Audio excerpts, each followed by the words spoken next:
Kristen Solomon here, court liaison and advocate for Right Turn Impact. Today, I'm at the Queen Anne's County State's Attorney's Office, here to meet with State's Attorney Lance Richardson. At Right Turn Impact, we believe that real change takes every part of the justice system working together, not just for the best outcome in court, but for the best outcome in life and in our communities.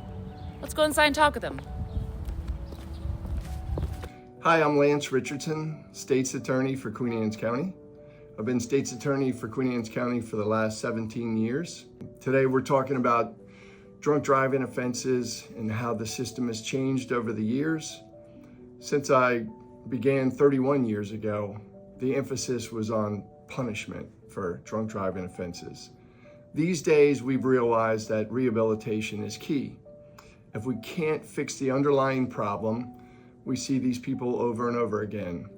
They're basically serving a life sentence on the installment plan, 1 year at a time or 3 years at a time. And ultimately, the only way to solve the problem is to fix the person, to treat the addiction, to treat the disease of alcoholism or drug offenses. My office handles a wide variety of criminal offenses, but there's always an alcohol or drug component no matter what the offense. Not always, but most of the time. So domestic violence, often alcohol or drugs factors into that offense. Or burglaries, someone's often breaking into a home so they can feed their drug addiction. They can't afford the addiction, so they need resources, and the crime is fueled by the addiction. In the past, like I said, the emphasis was on punishment. Now we realize that if we don't get somebody the help they need, we're just going to see them again. It's a matter of time. And drunk drivers come in all shapes and forms. They're just your everyday person typically. Anyone who has a license and anyone who's a drinker can be before the court for a drunk driving offense. I've seen judges, lawyers, doctors, pillars of the community that get drunk driving offenses because it's such an easy thing to happen to anyone. There's no judgment. We just, obviously with drunk driving offenses, even the first time you do this, you could potentially kill someone. Then it's a manslaughter offense, it's a felony, it's a life-altering scenario. That's the worst case scenario that we never want to see.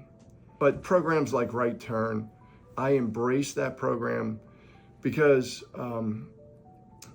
they're able to reset the person's, outlook on drinking. Maybe they're going to be enlightened on what the underlying problem is, that they need to stop drinking altogether. When I see people who have, the threshold for drunk driving is 0.07 blood alcohol content, which is very low. I'm about 200 pounds, 3 drinks within an hour, I can hit an 0.7. But I see people that are 0.2 and higher blood alcohol content, which tells me that person's an alcoholic.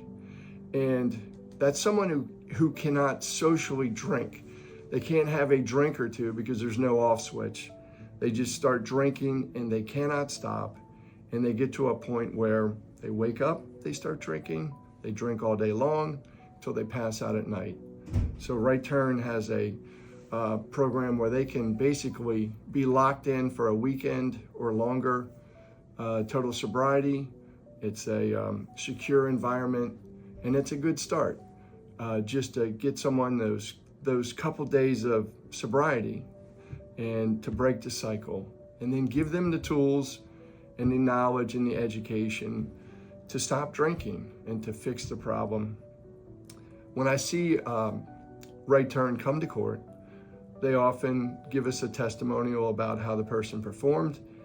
And I love to hear people say, I feel so much better. My body feels better, my mind's sharper.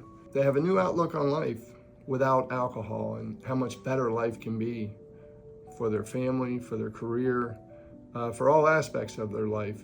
People don't realize what a poison, a toxin alcohol can be.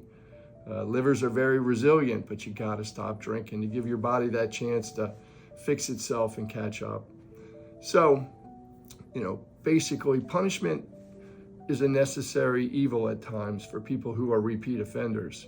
There has to be that deterrence, but also rehabilitation is so crucial to preventing future offenses. If we can get that person to stop drinking altogether, to find a sponsor, to find a way, then I'm not going to see them again. And that makes me very pleased that I've done my job, create public safety, and fix someone.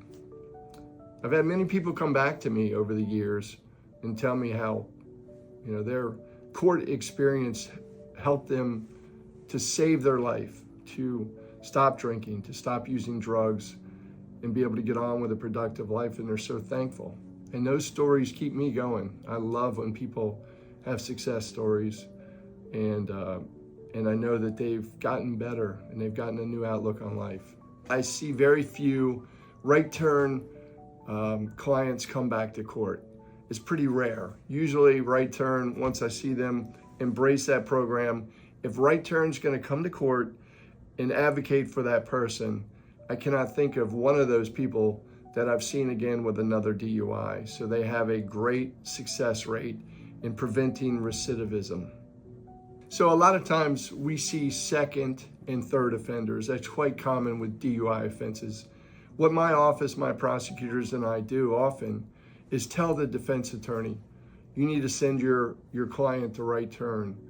And if you do the weekends at right turn, that'll be better than weekends in the detention center. I would rather have someone go, and it's similar that they're away from their family, they're away from home, but it's a better environment than a jail environment. And they're gonna get so much more benefit from right turn than they are from our detention center. So we'll give it as a sentencing alternative. And I know with the weekends at right turn followed up with the aftercare that I'm looking at the bigger picture and what's a bigger benefit for the defendant, for my office, because I don't want to see this person again. So we work collaboratively with right turn to try to solve the problem and fix the person.